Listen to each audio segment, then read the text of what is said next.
Voilà, donc maintenant, donc après avoir vu le bouillon en poudre, donc on va préparer en fait la poudre de liaison.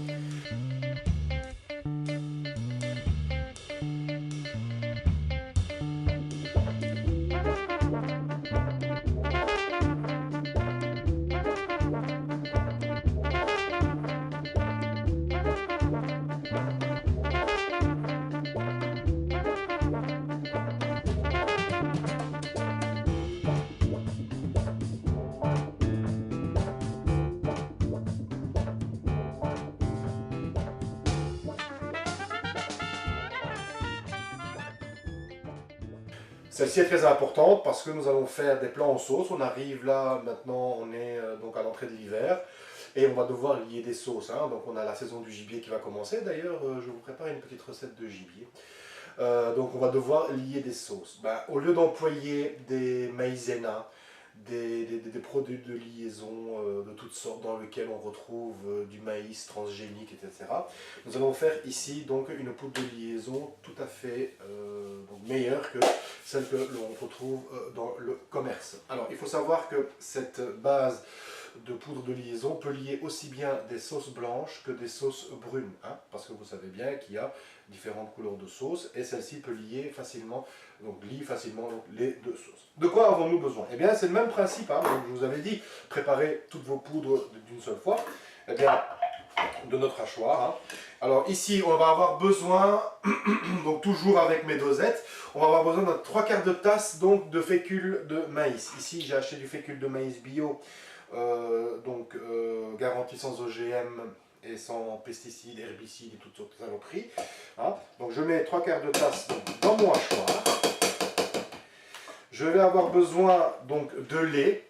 Donc ici je vais mettre 2 tasses donc, de lait en poudre. Bon ici c'est du lait qui n'est pas bio mais ma foi du lait lyophilisé c'est du lait lyophilisé. Voilà. Donc voilà 2 tasses. 1 et 2.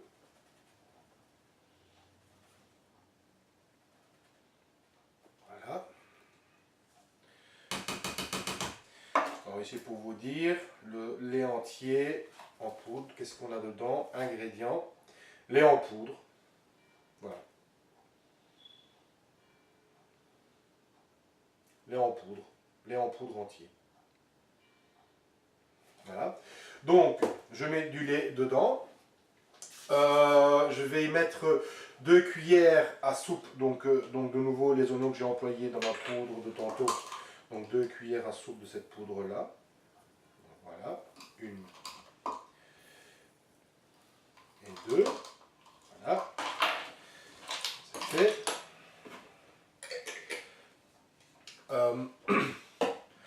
1/4 de tasse de mon bouillon. Je vous avais dit qu'on allait employer le bouillon. Hein. Donc 1/4 de tasse. Voilà, vous voyez, ça a déjà bien réduit. Donc 1/4 de tasse de mon bouillon. Attention, c'est assez fort en goût, hein, ce bouillon-là. C'est assez fort en goût. Hein. Une cuillère à café de basilic. Donc ici, j'ai du basilic que j'avais fait sécher il y a quelques mois. Donc une cuillère à café de basilic séché. Voilà, une bonne cuillère à café de basilic séché. Et une cuillère à café de thym.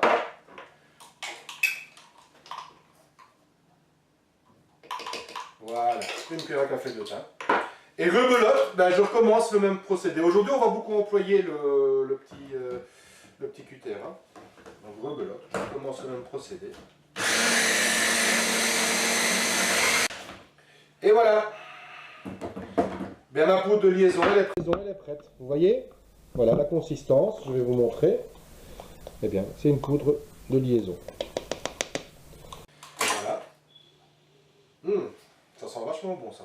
Donc voilà, ma poudre de liaison est prête. Donc de nouveau, je vais la mettre dans un bocal, je vais bien noter. Vous voyez la couleur, elle est différente. Hein. Regardez la couleur. L'une vire vers le beige et l'autre elle est blanche. Donc on peut l'employer pour lier les sauces brunes comme les sauces blanches. Évidemment, il y a d'autres principes, il y a d'autres façons de lier une sauce, hein, comme par exemple un beurre manié, ça vous verrez un peu plus tard. Ou alors roux, hein, donc on part à partir d'un roux. Donc un roux c'est quoi? Ben, c'est simplement du beurre fondu et de la farine. tout à fait sain. Et le roux, au plus vous le laissez cuire, au plus il va se colorer et au plus vous pourrez l'employer pour des sauces plus foncées ou plus claires. Donc, mais sinon ici, c'est vraiment un truc qui va super vite. Hein. Vous avez fait une petite, je sais pas, moi, vous avez fait un petit poulet, vous avez envie de faire une sauce rapidement. Eh bien, vous prenez le jus de cuisson, vous mettez une cuillère à café de la poudre, du bouillon en poudre. Et pour lier, vous mettez une demi-cuillère à café de la poudre de liaison et vous avez votre sauce qui accompagne votre poulet. Donc voilà. Donc maintenant ce que nous allons faire, donc c'est la troisième et dernière recette, c'est l'huile d'olive aromatisée, d'olive parfumée à l'ail. Pour ça, rien de bien compliqué. Il nous faut quoi? De l'huile d'olive, ici donc de l'huile d'olive bio, et une gousse d'ail. Pour mon cas, j'emploie donc de l'ail fumé, hein, donc voilà, que j'ai été acheté donc au marché et qui parfume très très bien les plats. Comment procéder? Eh bien simplement, je vais nettoyer ma gousse d'ail.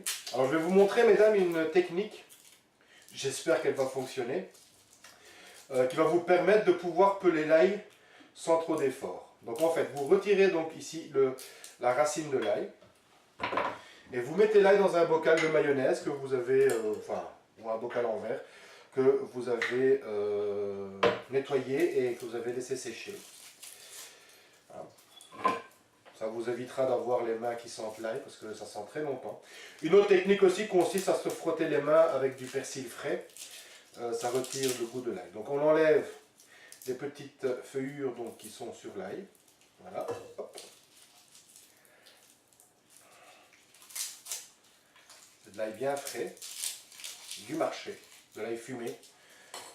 Ça parfume vraiment bien. Donc on enlève bien la partie racine donc de l'ail. Voilà.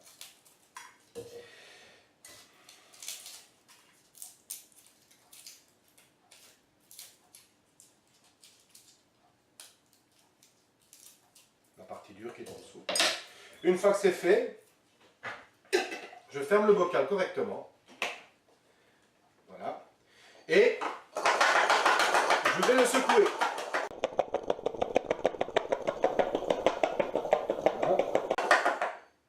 Et là, il va se peler tout seul. Vous ne croyez pas? Eh bien, voilà.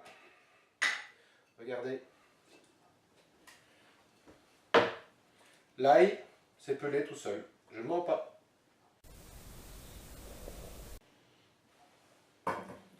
Voilà. Bon, il reste encore quelques petites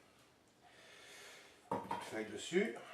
Une fois que c'est fait, moi, ce que je fais, c'est que je retire le cœur de l'ail. Pourquoi? Eh bien, parce qu'il y a des gens qui ne le digèrent pas. Il y a des gens qui ne digèrent pas le cœur de l'ail. Donc souvent, c'est une partie verte qui se trouve donc au centre de l'ail. Donc ici, c'est de l'ail frais, donc il n'est pas très très vert. Voilà. Je coupe l'ail en 4. Pas besoin de le couper en trop petits morceaux. Alors, l'huile d'olive donc parfumée à l'ail, ben, il va servir à quoi? Eh bien, il va servir à parfumer tous nos plats à base de pâtes, à parfumer des plats ou des marinades, à parfumer des plats de viande. Par exemple, si je fais une pizza, eh bien, je vais pouvoir, par exemple, après avoir sorti la pizza du four, eh bien, en disposer un peu dessus et manger. C'est super bon. Mais attention, il y a quand même une attention à avoir. Il ne faut pas faire de grosses quantités et il ne faut pas la conserver trop longtemps. Elle se conserve facilement une bonne quinzaine de jours. Au-delà, soyez prudents. Mais logiquement, une fois que vous l'aurez goûté, vous allez voir, vous allez l'employer tout le temps et ça va partir très vite. C'est pour ça que je préconise toujours la préparation de mon huile d'olive parfumée à l'ail dans des petites bouteilles. Donc voilà. Alors, je vais mettre l'ail dans, ben, vous voyez, hein, j'ai toujours employé, donc hein, j'ai juste lavé la machine. Je vais ouvrir mon huile d'olive. Évidemment, l'huile d'olive va se présenter avec un bec verseur. Dans quel cas, je vais retirer le bec verseur. Et je vais verser toute l'huile d'olive dans mon cutter. Bec verseur que je ne garde pas. Pourquoi? Parce que l'ail va en fait être complètement broyé et va faire une espèce de pâte dans l'huile d'olive. Donc ce sera compliqué de le passer par le bec verseur. Mais par contre, la bouteille, je la garde parce que mon huile d'olive qui est là, je vais la remettre dans ma bouteille, donc mon huile d'olive parfumée, hein, je vais la remettre dans la bouteille d'origine que je vais garder au frigo et que je n'oublierai pas de sortir une demi-heure avant de préparer mon plat, mais que je remettrai aussitôt au frigo. Donc je vous ai bien prévenu, ne conservez pas trop longtemps ce mélange, maximum 15 jours. Au-delà, vous le jetez, vous en recommencez. C'est dommage, mais vous allez voir qu'une fois que vous aurez goûté à ce mélange-là, eh bien, vous allez très vite vider la bouteille. Un café de sel.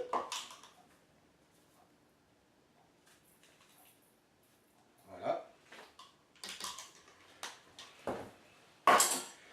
Et rebelote, on est reparti pour le broyage de tout ce machin là. Donc vous voyez, aujourd'hui, on emploie beaucoup la machine. On n'emploie pas le chaud, on emploie beaucoup la machine. Alors autant faire tout d'un coup, comme ça vous êtes tranquille et tout est préparé.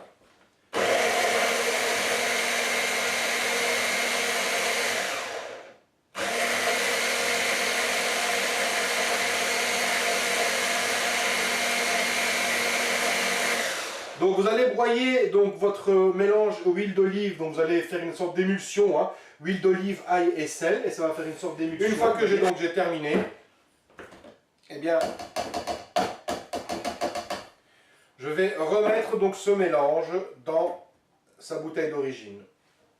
Dans ce cas-ci, je n'ai malheureusement pas d'entonnoir, donc je vais employer une douille, d'une poche à douille pour pouvoir verser correctement le mélange dans la bouteille. Et je peux vous assurer que ça sent super bon.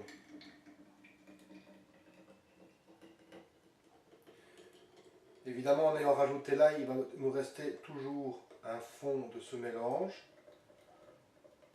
dans mon cutter.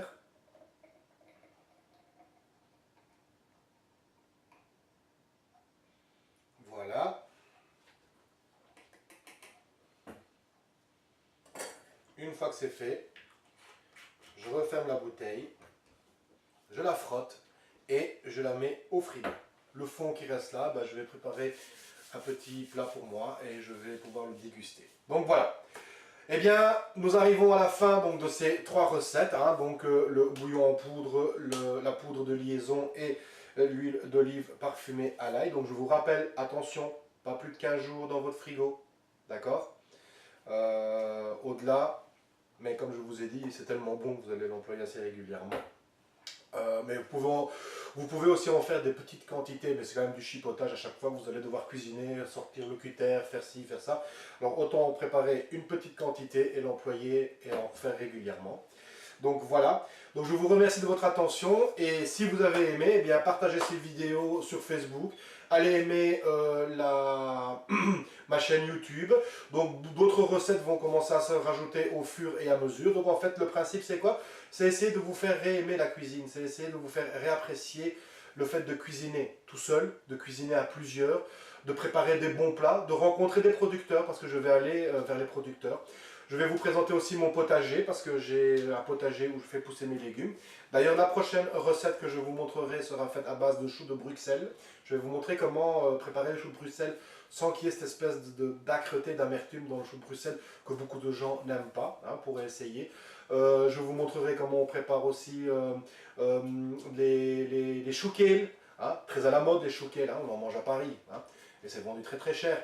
Les Flowersprouts, j'ai des Flowersprouts qui sont occupés à pousser, c'est une nouvelle sorte de chou, en fait c'est un croisement entre un chou de Bruxelles et un chou. C'est super bon, c'est super digeste, c'est plein d'antioxydants. Donc voilà, donc je vais aller vers les producteurs, je vais vous présenter mon potager, il y a un poulailler aussi sur place, j'ai mes œufs frais là-bas sur place directement. Donc voilà, il y aura des producteurs en viande, des producteurs en miel, des producteurs en légumes, hein, il n'y a pas que mes légumes à moi évidemment, hein, je n'ai pas tout dans le potager.